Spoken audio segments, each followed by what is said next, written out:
कहानी की शुरुआत सनी नाम के एक आर्टिस्ट को दिखाते हुए होती है जो किसी भी तरह की मशहूर पेंटिंग की हूबहू कॉपी बना सकता था।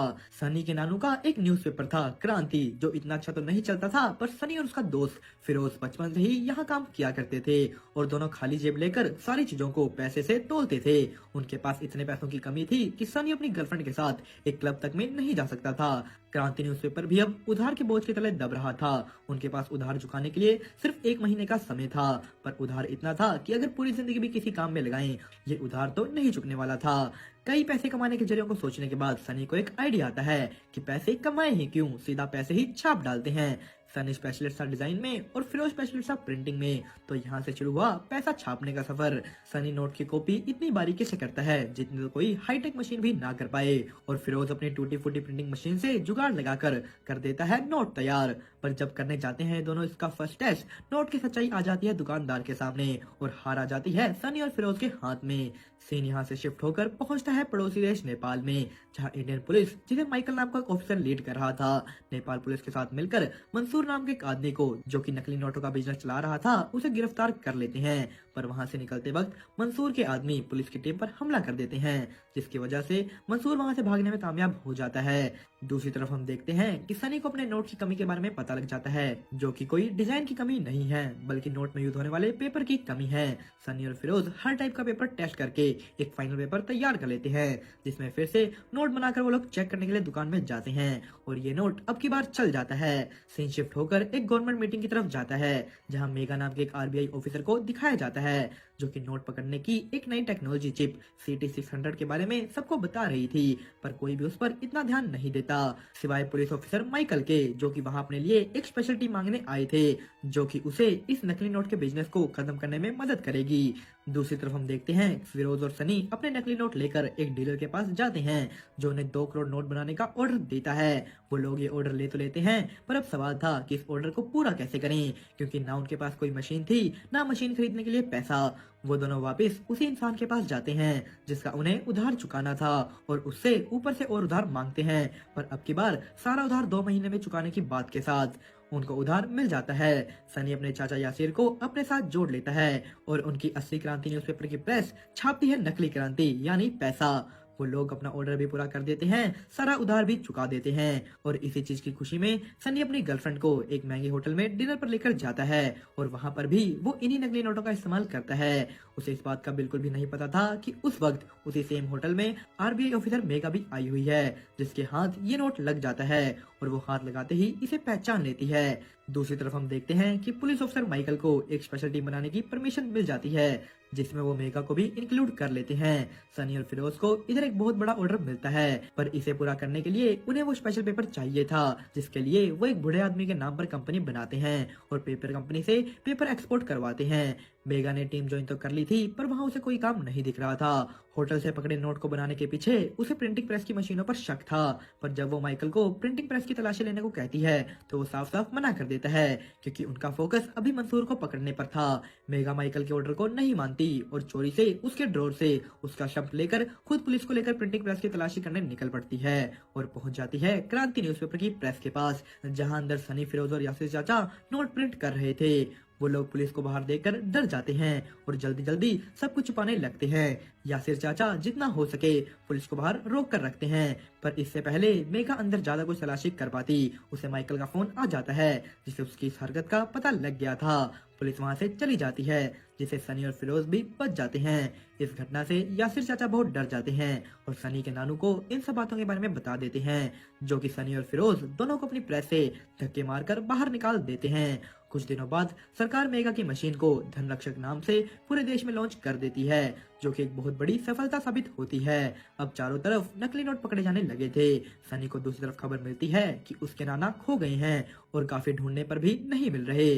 सनी और फिरोज दोनों उनकी तलाश करवाने के लिए पुलिस के पास जाते हैं, पर वहां सनी उनसे बदतमीजी कर लेता है, जिसकी वजह से उन्हें ही उल्टा हवालात में डाल दिया जाता है। उनके जेल से निकलने के बाद उन्हें पता लगता है कि उनके नाना को भूलने की बीमारी हो चुकी है और वो धीरे धीरे सब कुछ भूल रहे थे। वो ये भी भूल चुके थे कि उन्होंने सनी को प्रेस से बाहर निकाल दिया है। सनी अपने नाना के लिए फर्जी नोटों के अपने काम को बंद कर देता है, पर ये चीज ज्यादा देर तक नहीं टिकने वाली थी, क्योंकि हर जगह नकली नोट पकड़े जाने की वजह से मंसूर बहुत चिंता में आ गया था। पर उसे वहाँ सनी के नोट के बारे में पता लग जाता है, जो कि मशीन भी नहीं डिटेक्ट कर पा रही थी। मंसूर सनी और फिरोज दोनों को अगवा कर लेता है और सनी को अपने लिए काम करने के लिए मनाता है।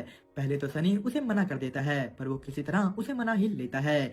सनी मंसूर के लिए 2000 का नोट डिजाइन करता है, जिसके बदले वो उसके नाना का इलाज करवाता है।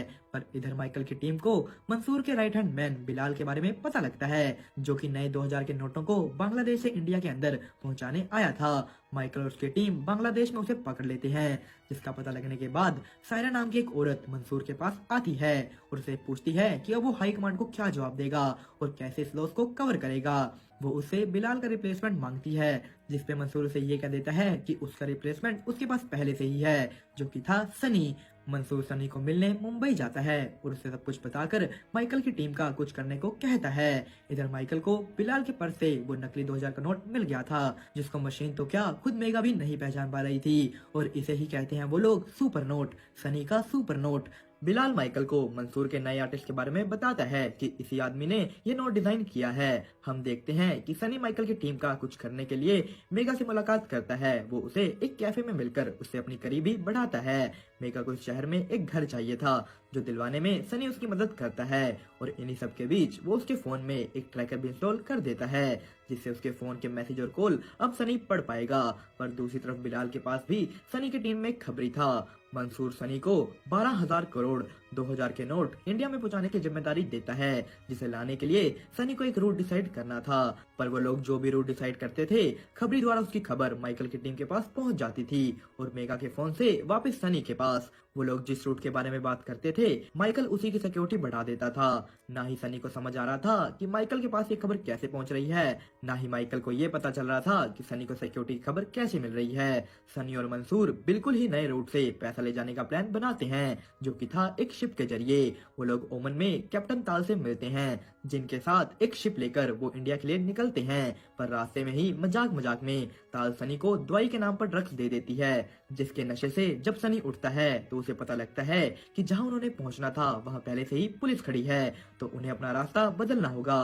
पर अब उनके पास ये करने का समय नहीं था, तो सनी बीच समुद्र में ही नोट्स के कंटेनर को उतारकर शिप से भाग निकलता है और कुछ समय बाद वापस आकर सारा पैसा समुद्र से निकाल लेता है। और अब उनके पास होता है पैसा ही पैसा, जिससे वो अपने सारे शौक पूरे करते हैं। पर ये सब काम पूरा होने के बाद भी सनी मेगा से बात करना बंद नहीं करता, जिससे उनकी करीबियां बढ़ती ही जाती हैं। सनी उसके फोन से वो ट्रैकर तक डिलीट कर देता है। मंसूर के लिए सनी को अब एक और काम करना था, जो कि था इन सभी नोट्स को डिस्ट्रीब्यूट करना, जो कि एक बहुत बड़ा और मुश्किल काम था। सनी ये करने लगा तो हुआ था, पर उसे इसमें टाइम लग रहा था, जो कि मंसूर को बिल्कुल भी पसंद नहीं आ रहा था। मेगा को इधर सनी के बनाए नकली नोट्स में कुछ खास देखने को मिलता है, जो कि था एक छोटा सा एस साइन, और उसे वो दोनों मंसूर के नोट और उस होटल से मिले नोट पर मिलते हैं, जिससे अब उन्हें ये पता था कि दोनों का आर्टिस्ट सेम है। वो लोग उसे पकड़ने के लिए एक प्लान बनाते हैं, जिसमें वो उसके पुराने डीलर की मदद से उसे एक ऑर्डर लेकर बुलाते हैं। सनी और फिरोज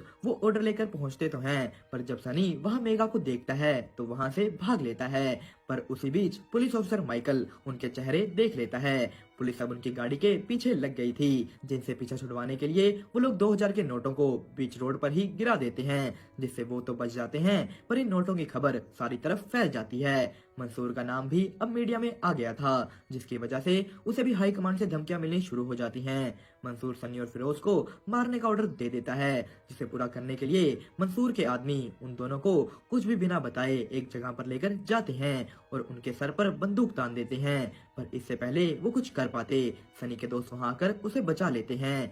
वहां से निकलने के बाद सनी को खबर मिलती है कि क्रांति न्यूज़पेपर की प्रेस में आग लगने के कारण उसके नाना की मौत हो गई है, और इसी चीज का बदला लेने के लिए वो निकल पड़ता है उस जगह के लिए जहां सभी 2000 के नकली नोट स्टोर थे। वो एक एक कर सबको मार देता है और मंसूर को वीडियो कॉल कर उसके सामने ही उसके सभी नोटों को आग लगाकर खाक कर देता है। दोस्तों, इसी के साथ ये वीडियो तो यहीं पर खत्म होती है, पर ये कहानी नहीं। इस सीरीज का अगला सीजन आते ही हम आपके लिए लेकर आएंगे आगे की कहानी। पर तब तक के लिए बने रहें हमारे साथ। वीडियो पसंद आई